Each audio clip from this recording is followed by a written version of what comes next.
Palabra y vida. Con el padre Manuel Horta, desde Sevilla.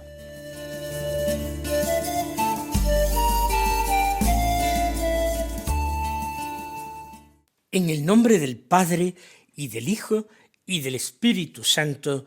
Amén. Alabados sean Jesús y María. Muy buenos días, queridos amigos, oyentes de Radio María y seguidores del programa Palabra y Vida.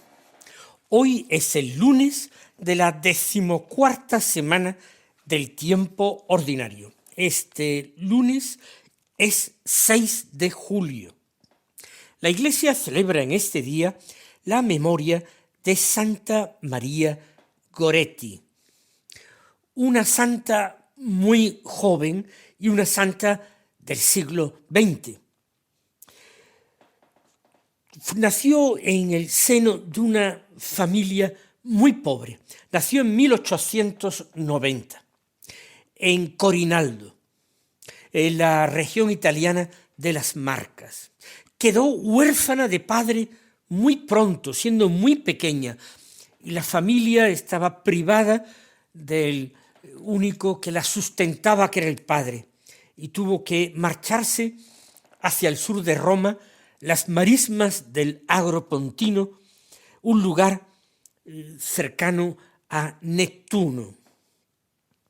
Allí trabajaban en las marismas, en una tierra insalubre con mucha malaria. Ella se ocupaba de las tareas domésticas porque era una niña muy debilucha, seguramente mal alimentada, y mientras su madre trabajaba ella quedaba en casa y cuidaba de la casa y se encargaba de faenas domésticas. En 1902 ella todavía no había cumplido 12 años, debería cumplirlos, pero tenía todavía 11 años. Y encontrándose sola en la casa, un muchacho llamado Alessandro Serenelli, pues intentó abusar de ella, intentó violarla. Y María se resistió con todas sus fuerzas, y el otro, viendo que no podía doblegar su resistencia, la agredió con un punzón, provocándole una herida que le provocó la muerte muy poco después. Pero así como todos la consideran un mártir de la castidad, y así se afirmó incluso en su beatificación y canonización, a mí me parece que hay otra virtud que sobresale en María Goretti, porque al fin de cuentas la resistencia ante una violación podía haberse producido por otros motivos, no simplemente por su fe, pero ella fue llevada todavía con vida al hospital, allí falleció. Y antes de morir, pronunció unas palabras que están totalmente documentadas ante testigos. Ella dijo en el hospital, aquella niña ya moribunda, que perdonaba de corazón a Alessandro y que ella querría que un día pudiera estar con ella en el cielo. Grandeza inmensa de corazón, esa es la virtud de María Goretti, no solo la pureza, sino la capacidad inmensa de perdonar a quien había primero intentado deshonrarla y en segundo lugar le había dado muerte. Y ella sabía ya que moría y lo perdonó, como Jesucristo perdonó mientras lo crucificaban a sus verdugos. Pero eso no quedó infecundo. Alessandro fue a la cárcel y después de allí en la cárcel vivió una profunda conversión. Y cuando salió de la cárcel fue a encontrar a la madre de María Goretti y le pidió perdón por haberla dejado sin hija. Y vivió toda su vida una vida de penitencia, muriendo plenamente reconciliado con Dios admirando a María Goretti, a la que siempre consideró una santa. La canonización vino en el año 1950, 48 años después de su muerte. Y su madre, la madre de María, asistió a esta canonización, lo cual no es frecuente. Ha pasado en nuestros días con la persona de Carlo Acuti.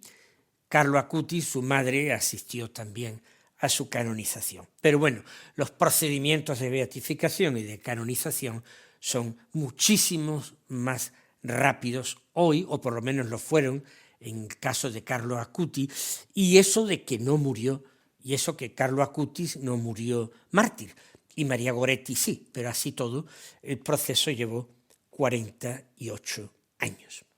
Pues vamos ahora a escuchar la palabra de Dios que se proclama en la liturgia de la misa del día.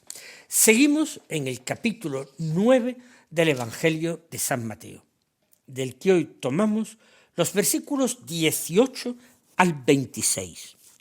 Dicen así: en aquel tiempo, mientras Jesús hablaba, se acercó un jefe de los judíos que se arrodilló ante él y le dijo: mi hija acaba de morir, pero ven tú, impón tu mano sobre ella y vivirá. Jesús se levantó y lo siguió con sus discípulos. Entretanto, una mujer que sufría flujos de sangre desde hacía 12 años, se le acercó por detrás y le tocó la orla del manto, pensando que con solo tocarle el manto se curaría. Jesús se volvió y al verla le dijo: ánimo, hija, tu fe te ha salvado. Y en aquel momento quedó curada la mujer. Jesús llegó a casa de aquel jefe y al ver a los flautistas y al alboroto de la gente, dijo: retiraos. La niña no está muerta, está dormida. Se reían de él. Cuando echaron a la gente, entró él, cogió a la niña de la mano y ella se levantó. La noticia se divulgó por toda aquella comarca. Es posible que quizás nos recuerde este episodio más haberlo leído en San Marcos, que ofrece otros detalles y más numerosos detalles. Por ejemplo, aquel jefe era jefe de la sinagoga y se llamaba Jairo. Todo eso lo cuenta San Marcos. Y viene a pedir a Jesús que vaya a su casa, y rápido, porque su hija está en las últimas. Mientras que, como lo cuenta San Mateo, la niña ha muerto. Y entonces la petición de aquel jefe de los judíos, esa petición cambia de sentido. Parece que aquel hombre está pidiendo directamente a Jesús que resucite a su hija. Pero vamos nosotros en diálogo con el Señor a meditar este texto. Y comenzamos invocando su santo nombre. Señor Jesús, hoy contemplamos cómo, mientras todavía estás hablando a la multitud, alguien irrumpe en medio de la gente con un corazón desgarrado. No espera que tú termines la enseñanza. No tiene miedo a interrumpir el dolor por la muerte de una hija. No entiende de protocolos, de cortesías, de turnos, de ahora es cuando me toca. Aquel padre corre hacia ti porque solamente en ti piensa que tiene una esperanza. Nos impresiona que aquel hombre, un jefe de los judíos, nosotros sabemos que era jefe de sinagoga, acostumbrado a ocupar un lugar de prestigio, un lugar de honor en la sinagoga, ejercer una autoridad, sin embargo, no tiene reparo en arrodillarse delante de ti. Se arrodilla, es una postura de profunda adoración. Y de alguna manera, si la niña ha muerto, lo que está pidiendo a Jesús es algo sobrehumano. Se arrodilla ante ti, Señor, porque tiene fe, es sin lugar a dudas, pero también porque el dolor vence al orgullo, lo abate, lo echa a un lado. La necesidad abre nuevos caminos que a veces una situación de comodidad y de bienestar cierra. También, Señor, nosotros queremos aprender a postrarnos ante ti, a arrodillarnos en tu presencia, con la humildad de quien sabe que solo tú tienes palabras de vida eterna. Examinemos nuestra conducta. Señor, haznos caer en la cuenta. ¿Cómo vivimos la reverencia hacia tu persona en la iglesia, ante el sagrario, en la consagración de la Santa Misa? Si tenemos posibilidad física, quiero decir, nos arrodillamos ante tu presencia, doblamos la rodilla ante el sagrario, nos arrodillamos durante la consagración en la Santa Misa. ¿Nos falta fe o nos sobra orgullo? Aquel hombre dijo: mi hija acaba de morir, pero ven tú, impón tu mano sobre ella y vivirá. Señor Jesús, qué inmensa era la fe de aquel hombre, porque humanamente todo había terminado. Ya estaban los flautistas y plañideras en la casa para trabajar, colaborar en el funeral por la niña. Aquel hombre no está pidiendo una curación puesto que ha muerto, está pidiendo una resurrección. Se atreve a esperar cuando toda esperanza humana parece más que extinguida. También, Señor, nosotros conocemos situaciones que nos parece que son irreversibles. Personas, por ejemplo, que están muy alejadas de ti, que viven en pecado, familias que están divididas, vocaciones que no han terminado de cuajar o que se han vuelto desencantadas después de experimentar esa vocación de entrega y de consagración. Enfermedades incurables, pecados que parecen haber vencido en nuestra vida porque somos incapaces de resistirnos a ellos. Jesús, hoy te lo pedimos, enséñanos a creer que donde nosotros decimos es imposible, tú comienzas a escribir la palabra milagro. Tú eres capaz de darnos aliento.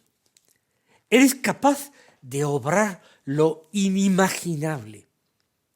Y ciertamente nuestra confianza en ti, Señor, va a trazar los límites de tu poder. A veces nuestra desconfianza te ata las manos, Señor, ata las manos de tu misericordia.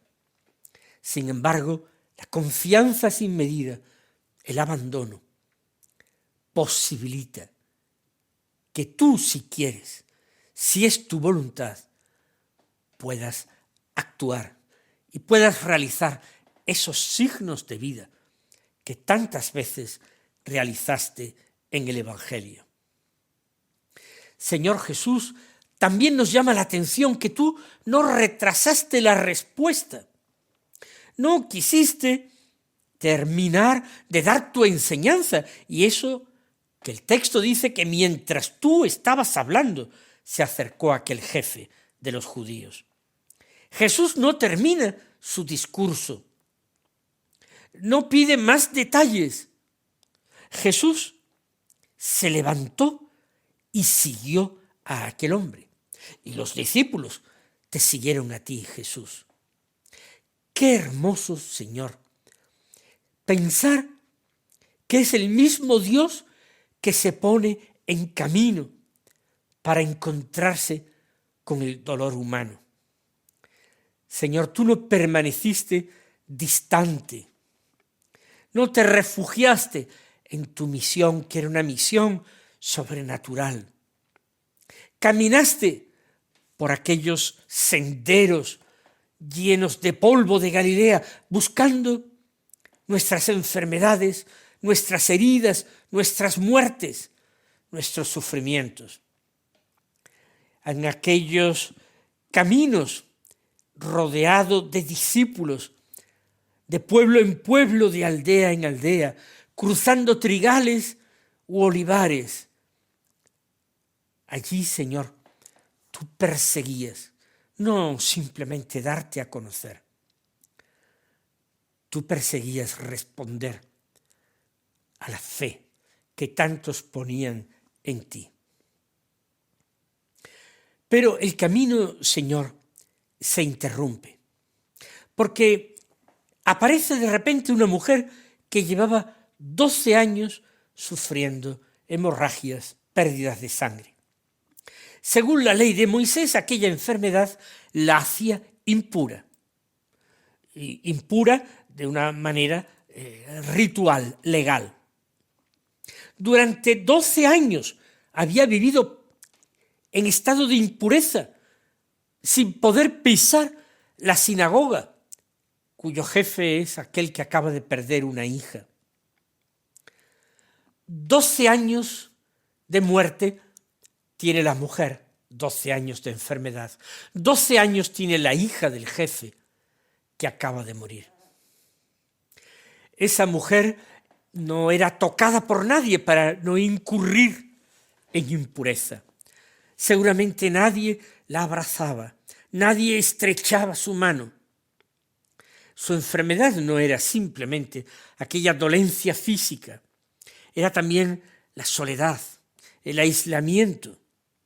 Señor Jesús, cuántas personas hoy día, quizás cerca de nosotros, viven también ese tipo de marginaciones, enfermedad, ancianidad, abandono, esas pobrezas invisibles, esas minusvalías frustrantes, o personas heridas por el pecado, por el rechazo de los demás, que se refugian en una actitud de negación de Dios, de ateísmo o de agnosticismo. Señor, haznos capaces de acercarnos a ellos con la delicadeza con que solo tú sabes hacerlo. Aquella mujer no se atrevió a hablarte, ni siquiera quiere detenerte, hacerte perder el tiempo. Solo toca discretamente la orla de tu manto por detrás. Nosotros a veces necesitamos grandes experiencias para encontrarte. Queremos pequeños, grandes milagros en nuestra vida, pero rodeados de ceremonias, de gestos, de ritos, de experiencias sensibles. Sin embargo, a ella le bastó un pequeño gesto de fe para abrir su corazón a la gracia, el tuyo a la misericordia. Ella decía, con solo tocar su manto me curaré. No exige más explicaciones, no quiere ningún protagonismo. Y ciertamente no quedó defraudada su esperanza, porque tú, Señor, le dijiste, ánimo, hija.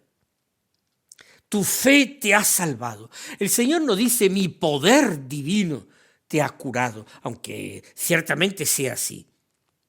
Él quiere enseñar a esta mujer y a nosotros también que la fe, el abandono, la confianza abre las puertas por las que entra la gracia. Y después llegaste, Jesús, a la casa del jefe de la sinagoga. Y ahí está ya preparado todo para el funeral, con los flautistas contratados y las plañideras también contratadas para expresar ruidosa y visiblemente el dolor. La casa está llena de ruidos, de lamentos. Todos, por supuesto, dan por sentado que la muerte tiene la última palabra. Nosotros también vivimos rodeados de voces que nos anuncian desesperanza, pesimismo, derrota. Vivimos malos tiempos, afirmamos, la situación es un desastre. Pero tú entonces dijiste lo que nadie esperaba. La niña no está muerta, está dormida. Y lógicamente, Señor, los presentes se rieron de ti porque no tenían fe. Cuando la lógica de Dios entra en conflicto con la lógica del mundo, pues provoca esa risa, pero una risa amarga, no alegre. Quizás ellos pensaron que tú eras un ingenuo. Pero, Señor, tú a nosotros, líbranos de esa arrogancia, de ese sarcasmo que nace de la incredulidad. Y danos la valentía de seguir creyendo, incluso cuando otros se burlen de nuestra confianza puesta en ti. Que otros piensen que somos ingenuos, que somos ignorantes, que lo piensen, Señor, pero que no dejemos de confiar en ti y de proclamar nuestra fe y nuestra esperanza en ti. Señor, a continuación, tú hiciste salir a todas aquellas gentes. Les dijiste a los que armaban alboroto, retiraos. Y cuando terminaron de echar a la gente, entraste tú en la habitación donde estaba la niña muerta. El ruido primero tenía que retirarse, acallarse, para que pueda hablar Dios en el silencio. Muchas veces nuestro corazón, Señor, está lleno de voces, preocupaciones, noticias, distracciones, y tu presencia nos pasa desapercibida. Enséñanos, Señor, el valor de la oración silenciosa, de la adoración de la Eucaristía, por ejemplo, de esos momentos en que lejos del ruido del mundo nosotros podemos permanecer algunos minutos a solas contigo. Y entraste en la habitación, tomaste a la niña de la mano, gran delicadeza la tuya, y la levantaste. No temes contaminarte, Señor, de nuestra muerte y de nuestras enfermedades. Tú contagias la vida, y la niña se levantó. Se levantó, el mismo verbo que empleará el evangelista para hablar de tu resurrección. Señor de la vida, ten misericordia de nosotros. Mis queridos hermanos, el Señor os colme de sus bendiciones y hasta mañana si Dios quiere.